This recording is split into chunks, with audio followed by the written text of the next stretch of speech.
Hey everybody, welcome to the Vigilant Path Podcast. Tonight with me, I have a very special guest, someone I've known for a pretty long time. This is Coach Curt Kraft. He just retired from East Carolina University as the head track and field coach. He is a leader and a mentor of people. And we're going to just kind of dig into who is Coach Kraft, what drew him to the coaching life, really what are his takeaways from 40 years of developing young athletes and young people, and see what we can learn. Coach, take the lead. Tell us a little bit about you. Well, thank you, Eric. I appreciate you having me on. It's been a long time since you and I have talked face to face. And as I said earlier, before we started recording, I wanted to congratulate you on being inducted into the East Carolina University Hall of Fame. That is a special honor and a well-deserved honor, very well earned. So congratulations. We're proud of you. And, never forget, once a pirate, always a pirate. So me, you know, I'll be 63 years old in December. I'm married of 40 years. I'm originally from the great state of North Dakota. That's where I was born and raised. I've got two brothers and a sister. My mother is still living. My father passed away back in 2016 of a heart attack. So North Dakota's home. And the reason I tell you that is you never want to forget about where you came from. And it's always been interesting to me that, some people aren't proud of where they came from. But you always got to remember where you came from. So the great state of North Dakota, I graduated in 1980 from high school. I was a high school athlete. I was a state champion in the 300 hurdles in North Dakota way back in, I guess, 1979. I think I was a junior or senior. So why did I get into coaching? I had a great high school coach, and he inspired me to be like him. And I knew that I wanted to work with young people because he influenced me, a guy by the name of Glenn Dorr.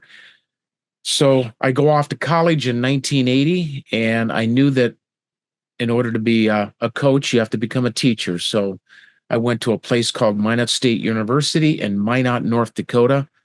I was a conference champ in the 400 hurdles at Minot State. It was a small NAI school. So I went there and I ran the relays. I ran, the 200, the 400, the 110 highs, 400 hurdles. Graduated from college in 1984. And soon after that, I married my high school sweetheart and my college sweetheart, Nancy. So dated her all 4 years of college, 3 years of high school. She was also one of the reasons why I chose that university, is because I wanted to be around her, be around my parents and family. So we get married in 1984. I go off and I become a high school coach for 5 years in North Dakota until I decided that I wanted to get my master's degree. Just like you've got a number of them. So I end up going to the University of Nebraska and get my master's degree. And I was an assistant coach there for 2 years. From there, I go to a place called the University of Nevada-Reno and Reno, Nevada. And I spent 14 years at the University of Nevada. And then in 2005, I landed at East Carolina University and have spent 19 years coaching at ECU. And I've decided to retire about a month ago because my wife was a school teacher and she decided to retire. So it was only fitting that I did the same. And I told my athletic director there was 3 reasons. Number 1, my wife. Number 2, my mother's health is failing. And number 3 were my kids and my grandkids. So those were the 3 reasons. But I'm going to miss this. I'm going to miss this dearly. So that's a little bit about who I am, where I'm from, who I married. I'm a father. I'm a grandfather. I'm a husband. And family has always been the number one most important thing to me, Eric. Family and faith. I always told my assistant coaches that family, faith, and then me. If I could just be in third place, I'm okay with that. That's always been one of my strong beliefs and a big part of my philosophy. But fire away. Sure. Man, so 40 years of coaching, right? 40 years of developing athletes and Yep. developing future leaders. How many All-Americans have come from that? Have you kept track? We'd have to dig into that. All I can say is numerous, multiple, you being one of them. But Eric, the reason I got into this was because I was passionate about trying to impact young people. I didn't get in this for the money. I didn't get in this for the glory, the fame. I didn't get into this for any of those reasons. So you have to remember why you got into something. And I made a living at it in a really good one because I was around young people my entire life. And I did something that I didn't consider a job. There's a saying that when you get up in the morning and you love what you do, then that's not considered a job. So I would advise anybody and suggest to anybody that find something that you're passionate about and fall in love with it and do it. And it should never be about the money. I know a lot of people out there that make a lot of money that are miserable. So I think you have to find a passion. And I think this was my calling, was to be around young males and females and impact them in the coaching world. And so I always use my dad principles first. I always tell parents that I'm a dad first and a coach second. So I always impress that upon parents. I wanted to take care of their kids as if they were my own. And that's how we recruited people. And when parents came in, they could feel that. So I was passionate about this. And I wanted to quit doing this when I was still passionate about it. I felt like if I was going to do it another year or so, I felt like I would have had 1 foot in and 1 foot out. And that's not the way to do this. So I feel like that I had both feet in right up until the minute. And another thing that I'm really proud of is I got to go out on my own terms. And a lot of coaches can't say that. If you coach long enough, it's not going to end well. In athletics and coaching, I'm going to repeat that. If you coach long enough, it's not going to end well. So I'm in a small little handful of coaches. When I say small handful, there's a high percentage of coaches that don't get to go out on their own terms. And it feels good to say, hey, I'm done, opposed to somebody else telling me I'm done.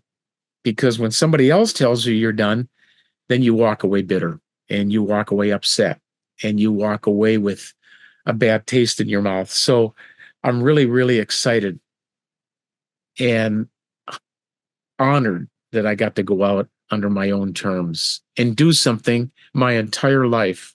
I have never done another job other than coaching and teaching.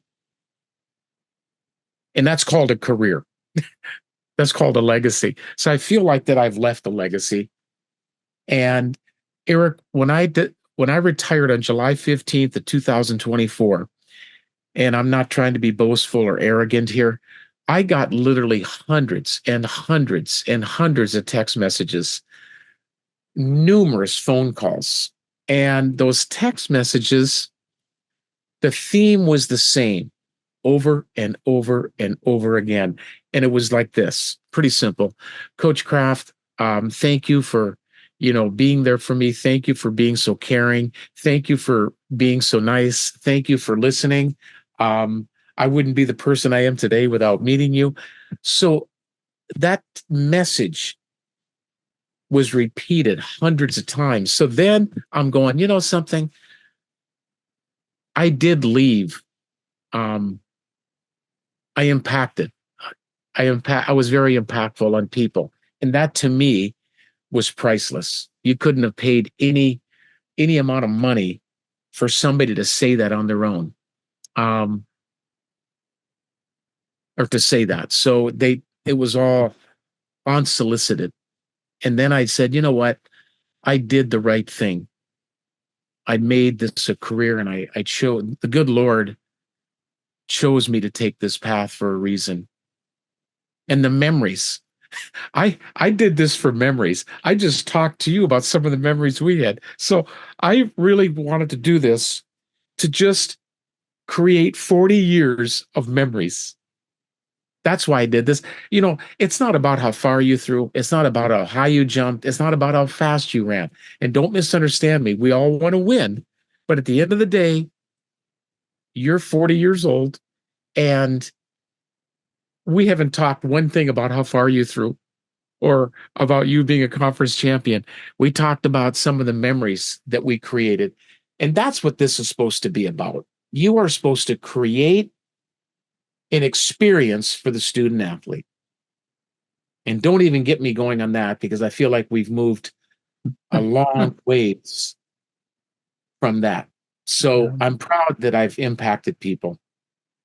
Yeah, I mean, one of my favorite just memories of having you as, a coach was, it's going to sound bad, but just those gas station conversations. Like, we're coming back from, University of Florida, or, we're stopping in, some random place off of I-95, and letting the team, go take a biology break. And, you and me are chatting it up near the Slim Jims, just, you're just dropping those like truth bombs on me. Just it was good stuff, man. It was just late. Yeah, it's 11:30 at night. We've been on the road for 10 hours. Like, we're tired, but you're like half delirious. But you're in between studying, for a class test or something. And back then we didn't have Wi-Fi. No, on the bus. No. They have Wi-Fi now on the bus. You actually had to open the book. Yeah. Yeah. And we didn't have plugins and outlets on the buses. Now you've seen some of those East Carolina University purple and gold buses go up and down I-40 or 85 or 77. I know you've seen them, but they're equipped with everything. Yeah. Yeah. Now everybody's spoiled. But we had some cool, just cool, those memories that's what makes it fun. But the thing for me, watching how, when you took over the program, how I don't know, you kind of like just brought everybody in. There was Coach Cheek, Paul Zalewski was there as a GA, I think. Yep. Yep. Coach Price. I mean, Dan Lee. Was Dan Lee there with you? Yes, sir. He was. Absolutely. I mean, but there was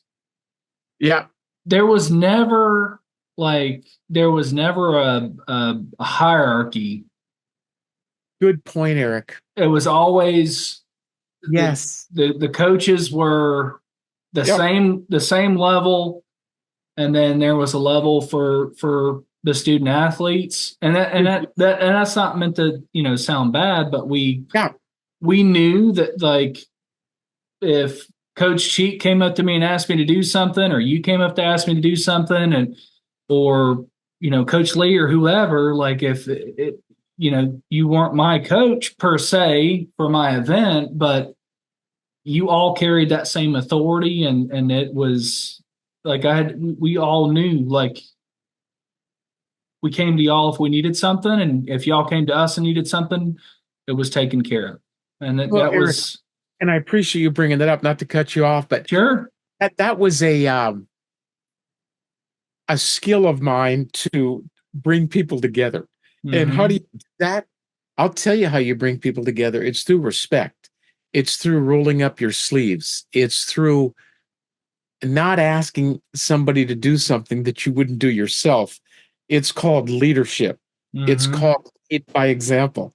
It's called appreciation. It's called appreciating people. And, somebody will go above and beyond when they're appreciated. So I think I did a good job of showing appreciation, showing respect, rallying the people. You have to have a skill to rally people. And I think that's what we did here is we rallied people through respect and laughter, through having fun, and through examples, preaching what you practice. People watch. And so a lot of times actions speak louder than words, but I appreciate you noticing that. Yeah, and I feel like one of the big things that I noticed was the celebration of successes became part of the culture. Um, that was always at the forefront. Um, there was a lot of, whether it be from the coaching staff or encouraging the athletes to, be supportive and encouraging of each other. Um, that was just that was a critical thing that I noticed. And I mean, you can see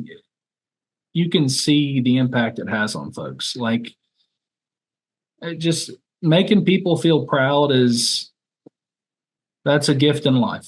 Like, if you can do that for anybody at any point in your life, that's big. But to do it on a, Uplifting. on a day in day, yeah, on a day in day out basis, be able to lift Complimenting, people up, that's huge. complimenting people, saying nice things, Mm-hmm. bringing the best out of people, being Mm-hmm. positive rather than negative, giving people compliments. Yeah, yeah. There's not enough of that. Absolutely. And And you, I mean, like, I can't wrap my head around it. Like, you did this for, you did this basically my lifetime. Like, you have, as long as I've been alive, yeah, you have, yeah, you have been involved in teaching and yeah. coaching and mentoring folks. I mean, what are your, like, if you had to summarize that, like, how would you how would you inspire that next generation of leaders and say, like, hey man, here are the things that I have learned Yeah. and here are the consistent themes I've seen? Like, how would you describe that? One of the first words that comes to my mind is commitment and in loyalty and not using a place as a stepping stone and building something, building something. There's a lot to say about a coach that stays in one place for a long, long time. It doesn't happen very often, where it used to happen more back in the day when Dean Smith stayed in one place and Mike Krzyzewski stayed in one place and Roy Williams stayed in one place and Joe Paterno stayed in one place. And I mean, I can keep going with different names, but Curt Kraft staying in one place. But that doesn't happen very much anymore. And a lot of it has to do in the bigger sports, they're chasing the money. But getting back to your question, loyalty, commitment, wanting to build something, family, family. My wife says it all the time that she thanks me that we've only been in two places, Reno, Nevada, and Greenville, North Carolina. And I raised my children in Reno, Nevada, for the most part. My daughter came with us here, and she was going into her junior year, but for all intents and purposes, both of them were raised in Reno, Nevada, one place, elementary school, middle school, junior high, and high school. So that's called that commitment again. We didn't want to. Now, I wasn't getting rich. Please understand me, read my lips. I was not getting rich with what we do. But how we got rich was by staying in one place, not uprooting the kids and uprooting the family every 2 and 3 years to keep moving to chase this dollar. So I feel like that has paid dividends. How? My children got great jobs. And I'm not saying that people when they move that they're not going to end up being good people. Don't misunderstand me. This worked for us, but that passion, that commitment, getting up in the morning, enjoying what you're doing. That's how it's called sustaining this thing. Stability, consistency, putting one foot of the other and just plugging away. And now there were some, there was some challenging times over this career, whether it was kids giving me a hard time or whether it was a kid transferring or quitting or kids telling me to my face, disrespectful things. I felt like I was taking one for the team. I'd always take the high road. When they went low, I went high. So I always took the high road, Eric. I'm very good at apologizing, even when I'm not in the wrong. I just apologize for the betterment of the group and the betterment of the team. And I think that's a great quality of a leader, is just say you're wrong, even when you're right, because people will start to notice those tendencies and those qualities in somebody. Now, one would say, well, we took advantage of Coach Kraft. We took his what is that? Don't mistake kindness for weakness. But I was a kind person, and I'll always be a kind person. I had an athletic director tell me one time that, nice guys finish last. And that's not true, Eric. I'm a really nice guy. And I was a part of about 10 conference championships, 3 of them here, 4 or 5 of them at Nevada. And I'll never forget when they accused me of that nice guys finish last. Well, I'm a nice guy and we finished first. So I'm just proud of my career. Well, I mean, you should be. Like you made a career out of helping people unlock their potential. Like for 40 years, like one of my favorite things I used to hear Coach Price say, he would say that, like, before we go to a big meet, like he would tell us, I want you to do the things that we've trained, hit the positions we're working on, and don't have an expectation. Let yourself be surprised by the result. He would always say, let yourself be surprised. Good point.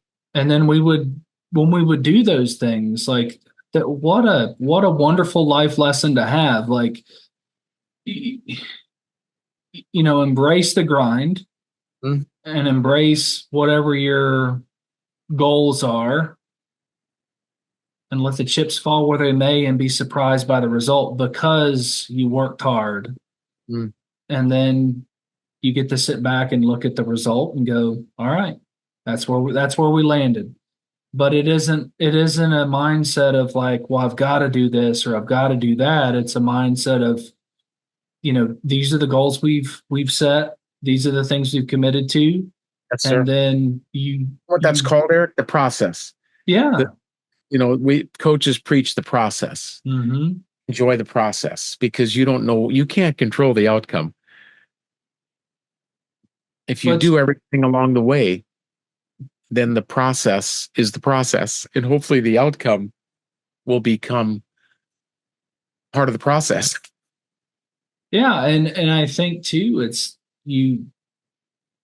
there's something like I didn't tell you this beforehand, but I started coaching just as a volunteer. And I think I knew that. This year was the first year, and I had a great time doing it. But I found myself echoing the words of my college coaches to these athletes, and telling them the things that I felt they needed to hear, because they were things that I felt that I needed to hear. About having accountability and saying like, hey, we're gonna level set and we're gonna agree that this is where we're both trying to get to, and we're gonna walk this path together. And we're both, Coach Price, when he first got to East Carolina, told us so many times, like, hey, I'm a young coach. I'm still learning. Like, I'm still figuring this out. Like, I'm gonna make mistakes. You're gonna make mistakes. But he set that precedence to where we just saw each other as people Sure. and we were working hard together and we're gonna figure it out. It's a partnership. It was a partnership. And he was going to learn along the way. But it takes two. Yeah. Um, Absolutely. you know, there's a lot of failing that goes on with this. It's just not a straight, what do they call it? A linear line. This is not a straight line. Yeah. This, there are a lot of ups and downs and sorrows and upsets. And heck, you were one of them. I'll never forget. I don't know if you remember this, but Coach Price tells a story all the time, Eric. The conference championships were in Louisville. I think it was the spring of '04. I think you threw 3 fouls off the cage. Mm-hmm. Am I correct? Mm-hmm. That's one of the memories that Coach Price and I talk about with you in the Hammer. Mm-hmm. Coach Carson was behind the Hammer cage. This is the way Price tells it. Now, he can tell it better than me. But long story short, as they say, you threw 3 of them off the hammer, off the cage, off the, right into the door. And Coach Carson was like, "What's wrong with the boy? What's wrong with that boy?" But talking about learning lessons in a humbling experience, I think Yeah. you found out. Am I right? Oh yeah. Yeah. I went back to the hotel room that night and I had a salty, clear substance coming out of my eyes. I was so mad at myself. Yeah. And Price talks about that experience. yeah, Oh, but that's how many conference championships did I foul out after that? right. So I listened. I learned. you learned something from that. And I Yeah. think, there's a lot of sayings out there and a lot of quotes and a lot of metaphors. One of them is you learn more by failing than you do through success. And how true that is. And you have to learn how to handle success and you have to learn how to handle failure in this athletic thing. Oh, I think sometimes success makes you stupid. Because you stop listening and you stop Complacency. you stop trusting and you get too comfortable. Yep. And you Yep. I mean, I can't emphasize enough how important it is to listen. Like just trust the experience of your coaches. Like when I met you, you were a pretty experienced college coach. Now you're a very experienced college coach, but when I met Coach Price, like he was early in his journey. He sure And, was. We just talked about that tonight, Eric. Not to interrupt you, but he was no, you're 30. good. He was Coach Price and I just talked about that tonight. I've been here 20 years. I'm 62. That's 42. Price is 10 years younger than me. He was 32 when he started at ECU. Not That's much older than you, but he was a young coach. Yeah. But now he's one of the veterans. So Eric, what I'm going to miss here? Yeah. I'm going to miss the relationships with the student athletes, the laughing, Gas station jokes. the gas station conversations, Yeah. the memories in the hotel, the breaking bread together in a hotel. I got a chance to experience some conference championships, and those will always be some of the greatest memories. Where a team could lift a trophy together. And it's nice to see everybody get excited and everybody get a conference championship ring, other than just that individual. We've had numerous individuals win events, whether it be the high jump or whether it be the hurdles or whether it be the 100 or 200 or the shot or the discus or the hammer. Numerous individual champions. But if you were to ask me some of my greatest memories here, it was in 2012 when the women won the indoor championships in Birmingham. That was a special moment. And then we were runner-up that same year outdoors at New Orleans. And then we won the 2014 indoor championships with the women and the 2014 outdoor championships with the women. So I was part of 3 championships, 2 runner-ups. We were runner-up in the American in Cincinnati in 2018. So from a team aspect, those were some of the greatest memories. On an individual basis, you were one of those guys that went to nationals. Tynita Butts, we had a great lady high jumper. I don't know if you remember the name, back in 2014. She was like a 7-time All-American. She was from Alexandria, Virginia, from T.C. Williams High School. Me and Coach Blaney. Remember Coach Blaney? We haven't talked about him. Coach Blaney, my assistant. You remember old Coach Blaney? He was here with you. So Tynita Butts competed in the 2021 Tokyo. Yeah, 21 was Tokyo. That was COVID. But she was in the 2021 Tokyo Games. So I've had the privilege of recruiting and coaching 2 Olympians. I had a kid back in 1996 by the name of Brandon Rock that competed in the Atlanta Games, and then Tynita in the Tokyo Games. So to say that, we haven't achieved to the highest level, yeah, we have. Numerous school records. We rewrote the East Carolina University school records, both on the men's side and the women's side. So from rewriting records to team championships to individual conference champions to Olympians, I guess in closing on this part, the word would be fulfilling. I am definitely fulfilled. It is oozing over the side of the cup with fulfillment. So I have been fulfilled. And when you can walk away and being fulfilled with something, then you know that you've poured yourself into it, and you've also got a lot out of it. You know the definition of fulfillment. I guess we can look it up, but I feel like I fulfilled. All I right, fulfilled. Coach, what advice would you give a younger you starting your journey out now? Like, what could you share Yeah.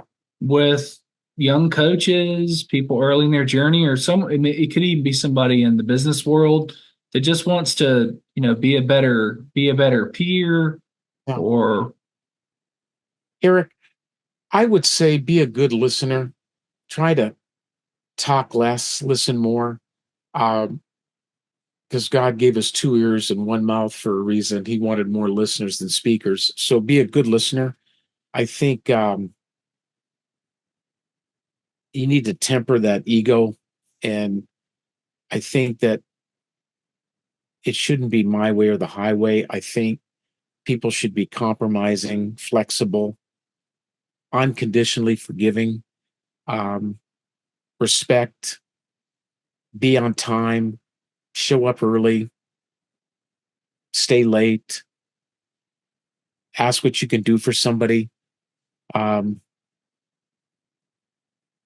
But probably just the kind part, being really kind and showing respect, because I feel like that those are the things that get in the way of a lot of things in this world today.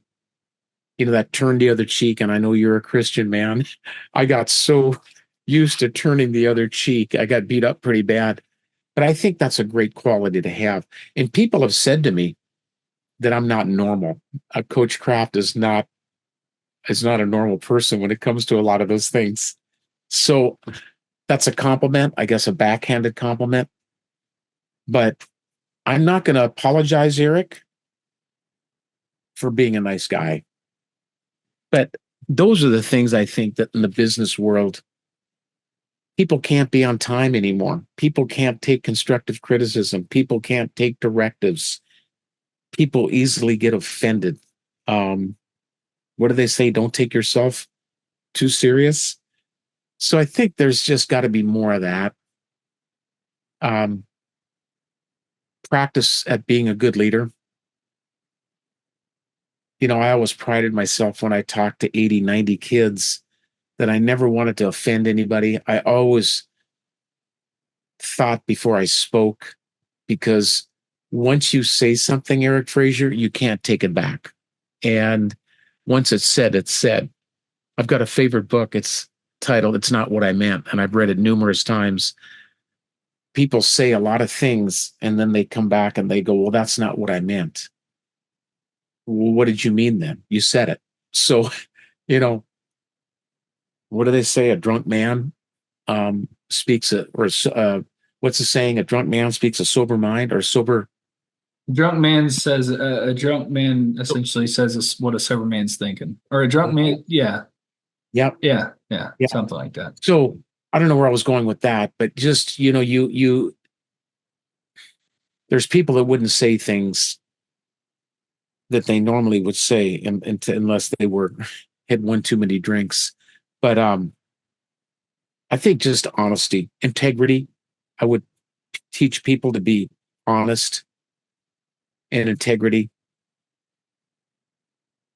The only way you can take back what you said is through apologizing. That's how you can take it back. But then how many times do you need to apologize? So people are really quick to just step on each other's throats and climb that corporate ladder and greed. So that's the advice I would give to somebody young. I'm so happy. I'm so excited. I just think Eric, when I go to bed at night, I can't go to bed. I've been telling my wife that, like right now it's, I don't know what time is it, 10:06. But when I go to bed at night, this is going to sound crazy, but I can't wait to get up in the morning. But I don't want to go to bed either because I'm so excited. I can't sleep. I can't sleep because I'm excited. And what am I excited about? The next chapter of my life. And I am excited about not having to be somewhere at a certain time. I hope I'm not bored. I'm going to have to find a hobby. I'm going to start reading. Well, I'm excited. You text me, I can send you a list of recommendations. Really? Some good reads? Oh, yeah. I like motivational books. I like leadership books. Some of our greatest military people, they were great leaders. And why were they great leaders? Because they could rally people around them. I think the best part of the things you've highlighted are just the fact that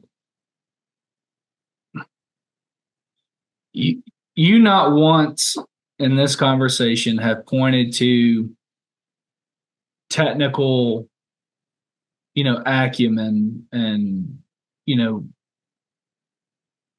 expertise in the proper positions for an athlete to hit, or you have once referenced exercise physiology or, periodization or any of those kind of things in the sports world. You have hammered the importance of people and the importance of relationships. Yeah. And I don't know, like, I just feel like it doesn't matter what we do in life. Like, we want to get to that next level or whatever that thing we think we're trying to get to is. And if you find yourself turning into a jerk, you're not going to get there. And you're not going to sleep. I don't know how those people sleep well at night. It's called a conscience. You know what conscience is? People that don't have a conscience, then they don't know. Coach Blaney always used to say, people lie so much they don't know what the truth is anymore. He always used to say that. But you got to have a conscience and you got to have a moral fiber in your body, and you got to be able to, well, no, I'm not perfect. I want to let you know that. And neither are you. But I think that if you can strive to do the right things each and every day, more times than not, you're going to do the right things.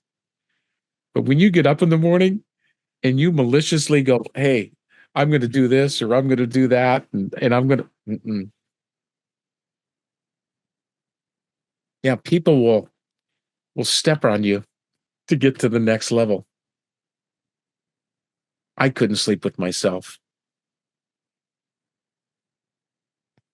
You know who my biggest support system has been is my wife. She's been the biggest support system through all of this. And my kids, my two daughters. So I'm ready to travel and hit the road. I love reminiscing, like with people like you. That makes me really happy is when we can reminisce. I'm a great reminiscer. People give me a hard time, Eric, because they feel like that I like to talk, that when they see Coach Kraft in the parking lot, they're going, oh boy, this isn't going to be a 5-minute. This could be a 20-minute. So I've got that weakness. But I've got an effect on people. There's no question. I've got an effect on people.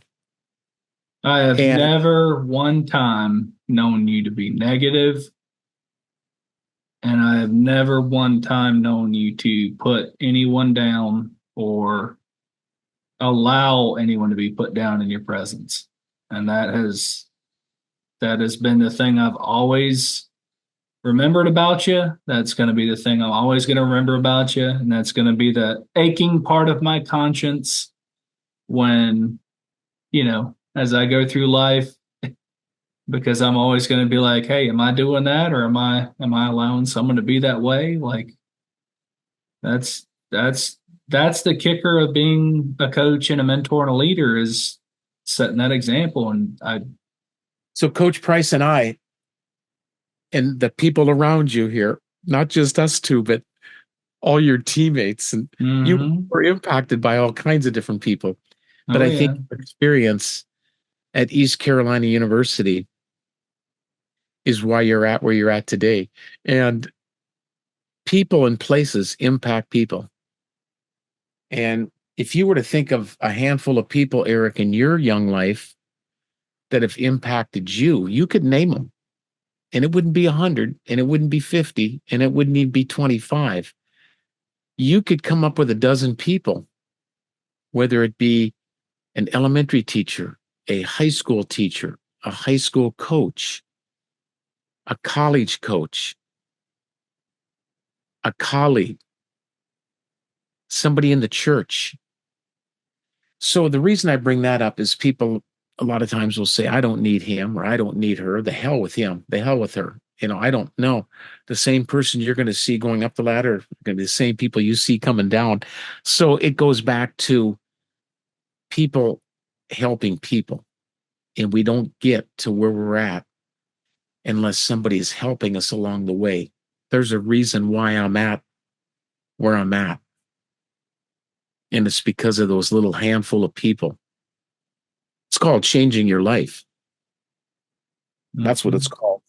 And I can tell you why I ended up here. There was a lady by the name of Rosie Thompson. Terry Holland was the athletic director that hired me. But Rosie Thompson, I don't know if you remember that name. She was our SWA, our senior women's administrator. She was in compliance, real tall, African-American basketball. lady. She was a basketball player, right? Got it, Eric. She played basketball at ECU. She coached at ECU. She conducted the compliance meetings when you were in college. But she hired me. And she changed my life. Otherwise, I would have never been here. When I left Nevada-Reno, there's a reason why I left there. And had it not been for Rosie Thompson and Terry Holland has passed away, I believe it was last year, a year and a half ago, the legendary basketball coach that coached at Virginia, coached Ralph Sampson. But Terry Holland was the AD and Rosie was his right-hand lady. So they changed my life. And I've never let Rosie forget that, because had she said, no, we're not going to hire Coach Kraft, God only knows where I'd be today, Eric. That's called that twist and turn and that bend and that fork in the road that people talk about. So had I not been given this chance, I don't know where I'd be with my personal life, my marriage. Yeah. Yeah. And so we got to remember to thank those people because it feels good when somebody thanks somebody for changing their life or somebody thanks somebody for giving them an opportunity. That would be another thing. Back 20 minutes ago when you said advice, when somebody gives you an opportunity, Eric Fraser, then make the most of it. Don't let it slip between your fingertips because those opportunities, man, only come along every so often. And when you screw it up, you have nobody to blame but yourself. So those opportunities, I always tell student athletes, hard work, Eric, doesn't guarantee you anything. I'm going to repeat that. Hard work does not guarantee you anything. However, without it, you have no chance. Mm-hmm. Without it, you have no chance. So why not work hard? And if it happens, it happens. And if it doesn't, it doesn't. There's a better chance it's going to happen. But it doesn't guarantee you to be a national champion, a conference champion. It doesn't guarantee anything. How many times have you heard somebody, God, I worked so hard. I deserve this. I worked so hard. And this happened. Well, hard work doesn't guarantee it. All you got to do is ask the Buffalo Bills. They think they went to 4 Super Bowls and never won one of them. They worked hard. That's something that's always going to be hanging over their heads. Has this been good, Eric? Is this exactly what you wanted out of this? Hopefully we've been. Yeah, no, this is great. I guess we could wrap up. We've been on here for almost an hour now. Yeah, just wanted to get your thoughts on everything. Yeah, I would say on behalf of if it is my right to do so, on behalf of the athletes you have coached in your career, we all thank you for the example you've set for us in our lives and just for the things that you've taught us. And we're all very grateful for the people that you've helped us become. Well, Eric, I appreciate that. And I'm humbled. I'm honored. But somebody like yourself, I don't know if you can see it. A lot of times people can recognize things that you can't recognize yourself. And I can see how much you've grown over the many, many years and how much you've matured over the many, many years. And can see how you are a great role model for young people also, spiritually, physically, mentally. You're a gentle person, and I can see how you would be impacting people. So your calling and you're choosing what you're going to do, I think you're going to impact a lot of people because of your life lessons and because of how much you've matured and how much you've learned through failing. So I wish you luck. And we're both pirates. We both got it on our left chest right here. You can see that logo. That's it. All right. For you, let's say, you know what this did, if anything? It reconnected us. I've got your cell number. Mm-hmm. Talks about you all the time. You're in the Hall of Fame, and that's a special deal. You're amongst a small, elite group of people. So when you come back to East Carolina, you're going to see your plaque on the wall. And you're going to be able to show your family and your wife and your kids someday. Here's Dad. And that's why we do this, just to make memories. And just in case that your kids wouldn't trust you, now you've got something to prove it. You've got a plaque on the wall. That's right. Because you're going to tell your kids someday, Daddy was a good athlete. Dad did good, boy. Dad did this. Nah, Dad, yeah, I did. Then you got to show them a picture. You got to show them a trophy. You got to show them an article to prove it. No, I'm just giving you a hard time. Well, listen, man, let's stay in touch. Yeah. Well, I'll wrap us up here, Coach. Appreciate everybody watching tonight. Well, or whenever you're watching. And as I said, you've got 40 years of athletes that are grateful for your service. And we all appreciate you. And of course, we got to say, go Pirates. We love you.